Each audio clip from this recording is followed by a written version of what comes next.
But first, a hurricane hitting Mexico as I speak. Look at this. Winds whipping, they are damaging there. We're also met with torrential rainfall and a dangerous storm surge. Jessica is joining us now to talk about how strong Beryl is as it hits Mexico. Absolutely. And within the past 12 hours, this is footage coming out of Mexico. Just put yourself in their shoes. Right now, storm surge is a big concern for us on top of those gusty winds that are still whipping their way into the Yucatan Peninsula as we speak. Now, the tropics have been active. This storm has hit many communities, areas through Jamaica, stretching all the way over into St. Vincent and Grenada just 3 days ago. And we continue to keep a close eye on this storm as it's about to re-enter the Gulf of Mexico and then move its way closer to Texas, impacting American communities right around the corner as we head into early next week. So let's dive into that forecast right now, taking a look at where it's at and where the track is going to take it as we head into current conditions. It's sitting at 85 miles per hour just at the center as it sweeps its way just north of Tulum and Cancun. As it re-enters the Gulf, this is the big concern. Sea surface temperatures are still warm out there. That's fuel for this hurricane as it gains strength potentially within the next 24 hours all the way into early next week. Now that track takes it slowly up into the tip of Texas, areas like Brownsville, Corpus Christi, where we were just dealing with hurricane activity recently, just within the past week. We're going to see a similar trend as we head into the coming days. Now, storm surge continues to be a concern for us, around 1 to 3 feet in areas like Chetumal all the way up into Tulum and Cancun. And then as it re-enters the Gulf, that's where we're going to keep a very close eye. The National Hurricane Center keeping a close eye on it as well, as it potentially could regain strength at a Category 1 just before it hits landfall again into mainland Mexico. We'll have more on that in a bit, but for now, over to you, Reed. All right, and we know so many people travel down to Cancun and Tulum and other parts of Mexico for the July 4th holiday, and we just got this video from our wall of video monitors out of Mexico. You are looking at a bird's eye view of Cancun. Not only what you see, but listen, you hear that storm surge right there?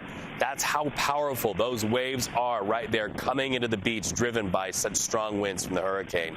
Now we want to give you a live picture down on the ground. This is Tulum, Mexico, from the Casa Malca Hotel. And once again, the people who are visiting that area told to stay off the beach and out of the water. Why? It can be deadly. Not far from right where you are looking live is CBS News correspondent Dave Malkoff. Dave, we know that your signal is breaking up here and there because of the force of that hurricane. But to really set the stage, this is usually a time of year when people pack the beaches of Tulum. What does it look like right now?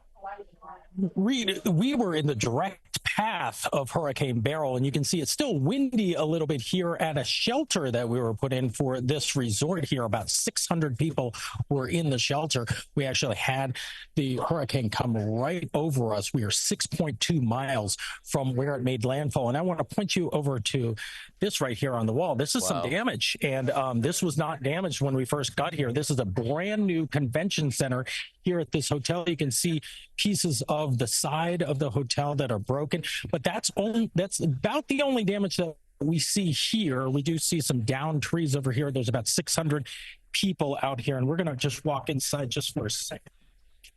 Okay, that door doesn't work. So it's just a little easier to walk inside because we can get a better signal for you when we can show you exactly. There we go. We got the door open there. We can show you exactly what's going on here. And remember, Reed, this is just one hotel out of so many that are here in Tulum and Cozumel and also in Cancun that are probably doing the same thing, taking people and moving them to the area where they can have more of a comfortable way to ride this storm out instead of being at the airport or somewhere where you just don't have the kind of food and facilities you have like right here. Wow, and you kind of get a sense why people wanted to leave. Yesterday, we talked about so many people lining up at airports trying to get out. We're glad that they have at least the lights on there at that resort. Dave Malkoff, thank you so much for walking us through that. You see the broken tiles there on the outside. It usually takes a chisel to take those off. It took a hurricane to do that. Dave, thank you so much. Stay safe there, my friend. So let's show Jamaica, because that might be our best look at what Mexico could look like in some parts in the next 24 hours. I just got this video out of St. Catherine Parish in Jamaica. This is a look at video of the debris and the cleanup. What you're seeing right there is them trying to clear that centuries-old flat bridge that was just swallowed by the river during the storm surge.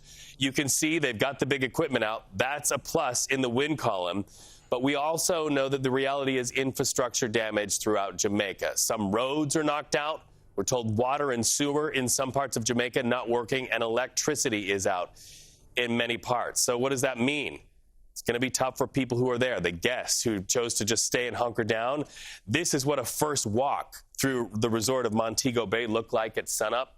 You see trees down, you see the awnings down there. Keep in mind, during that hurricane, those awnings were projectiles that could have been deadly. In fact, the man who sent us this video says it's bad inside the buildings too, kind of like what you just saw with Dave Malkoff. A lot of plaster, a lot of floors and walls ripped up because they had to stand guard over the people on the inside from the force of that hurricane. And, you know, people are starting to come out of hiding from the hurricane in many areas. I've got this video out of Grand Cayman Islands. That's what it's like to get out on the roads for the first time after a hurricane. This is the street near Georgetown, and this is what you see, muddy roads. Why are they muddy? Well, because very near the water, and that storm surge just pushed that sand and the debris up, right up onto the roads. And so right now the effort is to clear those roads so that they are safe for tourists and people who normally, outside of hurricane season, would be walking in paradise there on the sidewalks bordering the ocean there. All right, so from that ground view in Grand Cayman to the view from overhead over Curacao, Grenada's prime minister saying the country will rebuild stronger, but we are also understanding that a great percentage of the homes and businesses in that area all sustained some sort of damage. We also understand some of these homes that have been standing for decades are destroyed now. So Beryl is barreling through Mexico, and Texas knows that it's next. That's where you find CBS News' Janet Shamlian. She's live in the Lone Star State, South Padre Island area. Okay, so you all know you are queued up in this hurricane. How are people preparing there on the beach? Hi, Reed. Well, right now they're enjoying a holiday weekend, and actually the forecast for the next couple of days is great. So you can see families here that have been planning. This is a destination in Texas, South Padre Island.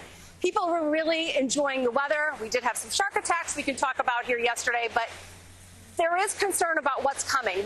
We know that the timeline shows us a Monday morning landfall somewhere, Mexico, Texas border, potentially here at South Padre Island. What are they doing? They are handing out sandbags. There's a voluntary evacuation for an RV park close to here. So far, people seem destined to sort of enjoy the rest of their weekend, but officials have plans in place now to further extend warnings and cautions, and we're hearing anecdotally that people are at grocery stores stocking up, Reed. Wow. Okay, so you mentioned shark attacks. Tell me a little bit more about that. 4 incidents on 4th of July just here on this beach. 2 people were bitten, 1 was grazed by a shark, and a 4th was injured fighting off a shark. Authorities believe they were all the same shark, but wow, with only 15 attacks by sharks in the U.S. this year, that's a huge portion for South Padre Island on the 4th of July. And this place was just packed with beachgoers. Now, authorities are saying they believe the shark has moved out of the area, went to more open water, and that it was 1 shark. But you can sense a bit of caution here, especially as I've been talking to parents who are with their children, and they're not letting them go out very far because there's that concern if what happened yesterday could potentially happen again, Reed. Yeah, not good. Okay, Janet, thank you for an update as people get ready to prepare for a hurricane making landfall and kids braving the water despite news of a shark attack.